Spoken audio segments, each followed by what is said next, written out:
Good evening, my name is Kevin Duska. I am the president of Calgary-based Prime Rug Incorporated. This is my third try recording this video because my 15-year-old dog barked both the first times, but let's get to it. Alright, so what are we doing? What is this? Well, this is the episode 0, or the introductory episode to a new series that we're launching here on Prime Rug Inc. entitled Everyday Intel. What is Everyday Intel and what it's not are going to be the primary focuses of what I'm going to be talking to you guys about today. Everyday Intel is primarily a series that is oriented towards teaching you intelligence collection, analysis, and operations techniques that you can put to use in your personal or business lives, should you decide to do so. Prime Rug Inc. is a Calgary-based holdings company. We originated as a geopolitical risk consultancy, then subsequently diversified into finance, primarily geopolitically driven investment decisions, geopolitical alpha, so to speak. Now we've expanded to the world of AI and tech, and we're involved in the development of automated analysis tools for large quantitative and qualitative data sets. Some of these are oriented towards detecting deception in human communications, and other tools that might be useful with regards to human intelligence, in as much as AI or machine learning assisted tools associated with other types of intelligence, like signals intelligence, geospatial intelligence, are already pretty ubiquitous in the market. So here in this series, which we're hopefully going to be posting for every week, for which I've already recorded the first episode, where we're going to be introducing you to basic intelligence techniques known as Canary Traps and Barium Meals, we're going to be teaching you human intelligence techniques that you can use for everything from reputation management to threat disruption to simple leak detection in your organization. We're not here to reinvent the wheel. We're here to talk about basic concepts, some of them which have been in use for centuries or millennia, and to kind of show you a pragmatic way of using these in your everyday life. Now, you might already be using some of these and you just might not know what they are. If that's the case, the value added that I would argue we bring is that we show you the underlying theoretical foundations of these principles, and we kind of determine or demonstrate how they can all fit together to optimize your operational environment. Now, with that out of the way, let's talk about what we're not going to be doing. First of these, and this is a common misconception with regards to private intelligence, is we are not engaged, nor will we ever be engaged, in espionage. Governments engage in espionage. There is some degree of corporate espionage taking place at any given time, but espionage involves theft. It involves a crime. Prime Rug Inc. does not commit crimes, and we do not tolerate our staff doing so.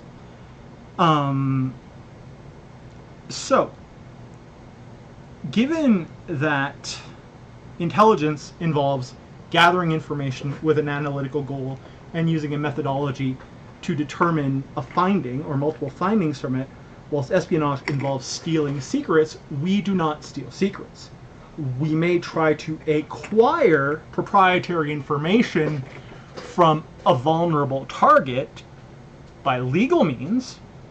For example, next episode we'll be talking about barium meals and canary traps and how certain types of people, for example, people who demonstrate low levels of trait self-esteem or high levels of trait psychopathy or impulsiveness or anger management issues, might be especially vulnerable to these forms of information operations for reasons that we'll get into next time. If we can find these people and we can get them to give up proprietary information in a way that's completely illegal, that's no skin off our back.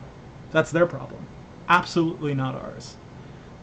As long as we're in compliance with the letter of the law, everything is absolutely good. So from that, and before we get into the second thing we're not doing, I want you to take away one thing from that. Intelligence is amoral. I didn't say immoral. I-M-M. I said A-M. Amoral. Intelligence is amoral in as much as we are doing it without consideration for morality. We're doing it to reflect our or our client's rational self-interest as long as we are remaining within the bounds of the law. So keep that in mind. Sometimes, thinking back to what I've learned and what I've done over the years, intelligence often feels like very disciplined sociopathy. If you are focused on manipulation, which is what intelligence honestly is to a very significant extent, it's analysis. But as soon as you're acting to collect information on your own that's not just purely open source, or even if it is open source, you're engaged in some degree of manipulation anytime you're interacting with a human target. And that's what we'll refer to them as, targets. Target is the primary term we'll be using throughout this series. You're manipulating them, and you're pursuing a goal, and that goal is your rational self-interest. So you are making a conscious decision to prioritize your goal over their well-being. Now, there are certainly cases in that which that poses absolutely no problem to someone like me. To give you one example, I spent some time in, unfortunately I should say, in the world of crypto, and it was a personal, not a business venture, but I can tell you that the people in that realm are incredibly toxic and basically petulant children. And I found myself subconsciously or unconsciously using intelligence techniques to figure out who I could trust and who I couldn't, etc. And at the end of the day, the answer is you couldn't trust anybody, which is often the case in many spheres of life. But I would say that, this amorality that's associated with intelligence operations, I have no issue with it whatsoever in the world of crypto, because that's basically how the ball bounces. If I was targeting someone like the dude at the pizza restaurant or the cafe up the street, I'd have an issue with being an amoral person. I'd feel like a prick, and I wouldn't do it. But when you're dealing with garbage, human garbage specifically, there's no reason not to go all in. And that's something we're going to be focusing on pretty heavily in the next episode. I'm going to give you a few case studies of when barium meals and canary traps paid significant dividends in terms of gaining actionable information that just simplified things a lot. Second thing we are not doing investigations. Why are we not doing investigations? Here in Alberta, and in most jurisdictions that I'm aware of, investigations are regulated. The term investigation and the term investigator are regulated terms that would impose certain limitations on our collections and analysis too, actually, because of privacy requirements and operations that would be detrimental to pursuing our rational self-interest. I am certified as an investigator. I hold the necessary provincial licensing. It's basically an online exam. It's absolute crap. It's terrible. But I don't practice it. If a company was to say, hey, Kevin, would you like to investigate this for us? If they offered me enough money, I'd say, okay, sure, let's go. Especially with something interesting. I always like a good puzzle. But we're not investigating when we're doing intelligence work. We are collecting, analyzing, and then using operations to either disrupt a threat or target, or gain more information to then go back into additional analysis and refine our conclusion. And our conclusion is driven by our objective or our client's objective. So that's the second thing we're not doing here. We're not investigating here. We are pursuing ours or our company's or our clients, if we're practicing professionally, rational self-interest. Now, these videos are intended to be purely educational. We do not recommend that you use them. the techniques and tools we'll be talking about, they could blow up in your face and backfire, especially if you're trying to use them in an interpersonal way to manipulate or otherwise gain your own, I guess I'd say, advantage over others in a zero-sum way without being fully educated as to the potential repercussions of what you're doing. But we are providing you with an overview of how these techniques can be used, whether in business or in day-to-day interpersonal life, to get you that sweet bit of advantage that you need to achieve your goal. I'm going to be drawing on my own experience, some personal examples, some business examples, some historical case studies, and we're not trying to teach you how to be a spy. That's absolutely not what we're doing here. None of us are spies. None of us have any pretense of doing that. What intelligence is a methodology. It's a way of thinking. One way of referring to it is as analytical structured thinking. And that ties into the intelligence cycle, which we're going to talk a little bit about next episode as we kind of introduce you to Canary Traps and Barium Meals in a way that ties in with the different elements of the intelligence cycle, most specifically collections, analysis, and operations. So you'll kind of see how these can all work together with these two incredibly basic tools that we'll be talking to you about. In subsequent episodes, we'll be showing you how to weaponize these through operations, if you see a need to do so to pursue your rational self-interest. I probably shouldn't be vaping, should I? Oh well. And the reason we'll be doing this is because this is part of the intelligence cycle. We collect and analyze information to act upon it. And sometimes knowing is enough. But sometimes, let's say, for example, you're dealing with an anonymous internet troll who's bullying your kid or you. Maybe you want to find out who this person is. Now, depending on your local jurisdiction and the laws that apply within it, there might be limitations on what you can do to get the information and what you can do with the information. But there's nothing stopping you in any jurisdiction that I can think of from, shall we say, reaching out and touching that person in real life. And what I'm kind of building to here is that when we action intelligence as more than solely a source of information, structured, verified information, our goal is to bring about change.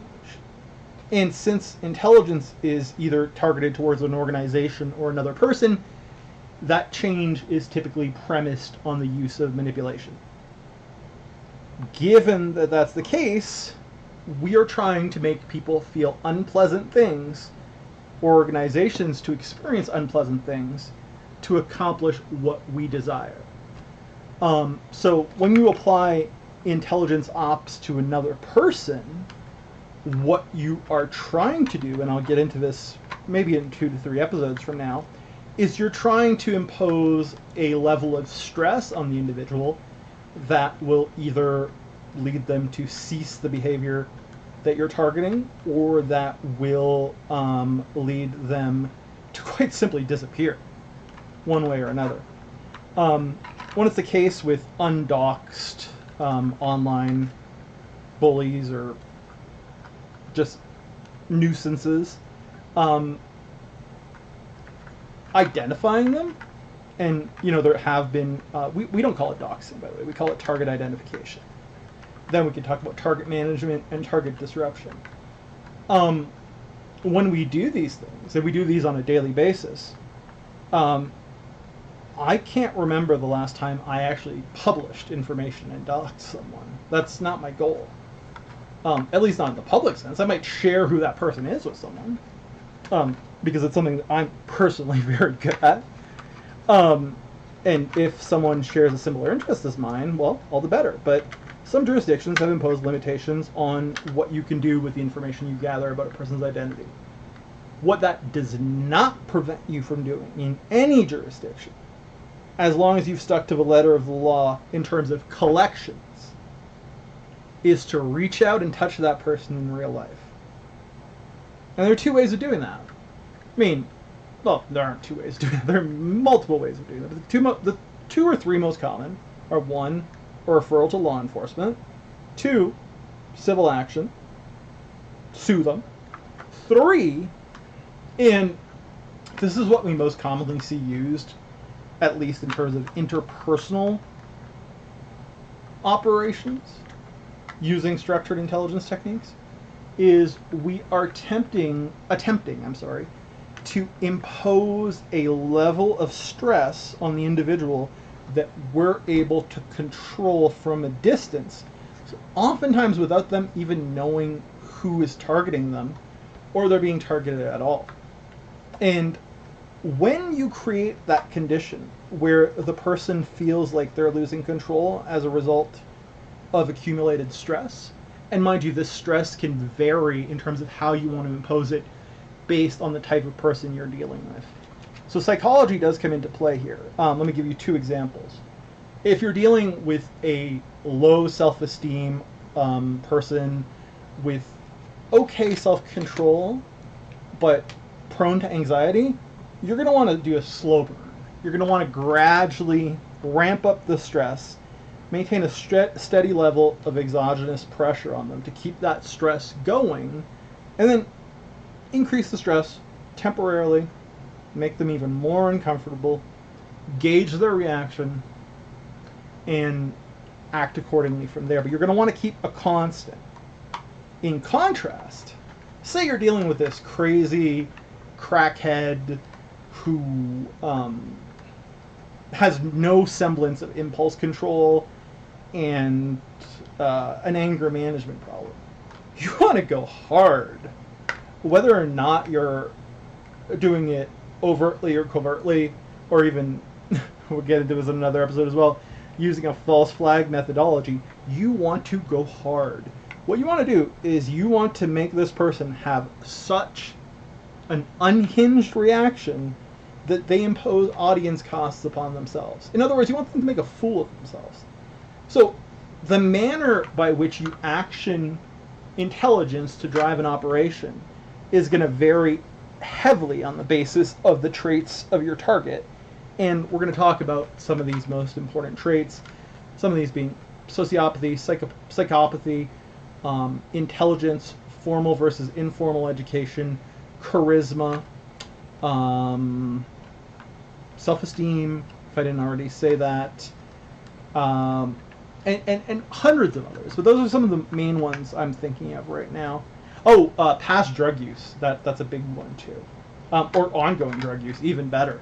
I mean, if someone has a substance abuse problem, your ability to engage in manipulation through legal structured intelligence techniques is amplified tenfold because of the likely lack of impulse control they're going to demonstrate, as well as the tendency to histrionics, which these people have a tendency to show. So we're going to get into all of this over the series, hopefully posting about once a week. But to get us started, our first episode, which is going to be released over the next couple of days, is going to be focused on canary traps and barium meals. These are two very similar tools. They're intuitive. You might not know what they're called, but have used them in your life. A canary trap, for all intents and purposes, just brief overview, preparing to go into this next week. Yes, I'm holding a model tank in my hand. Maybe you can find one of my predispositions here. I'm not nervous, but I'm fidgeting with a tank. Read into that what you will. What does it mean? I'm building a tank, and I'm fidgeting with it. But I assure you I'm not nervous. I could be lying to you. You have every reason to believe I am. But I've been on stream a lot. I've taught university. I'm not nervous right now. But I'm still fidgeting with this tank. That says something about me. I'm not even sure what it says about me. Maybe I'm uncomfortable and I don't even know it. But that's the kind of thing you want to exploit when you're actioning an information operation. Sorry, I just realized I was playing with this thing, which I was building earlier, and I thought it was kind of apropos. But back to brass tacks. Canary Trap. Suspect someone of being dishonest or being a leak in your organization. You give them a piece of information that you don't give to anybody else. If it comes back to you, guess what? That person's a traitor. That person's betraying you. The NBA use this, organizations use this, the government uses this. Very common technique in intelligence and counterintelligence.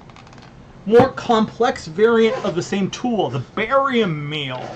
Barium Meal is a medical test where you swallow something with barium in it so that it shows some kind of isotope on the scan to show where the bad things in your bodies are. Well, when we're doing it in Intel, we're not looking inside bodies, hopefully. I mean, I don't want to cavity search anybody. That's not my tax bracket. So, while Canary Trap tends to be focused at one person, you feed a piece of information to one person, it comes back to you, you know they're a traitor.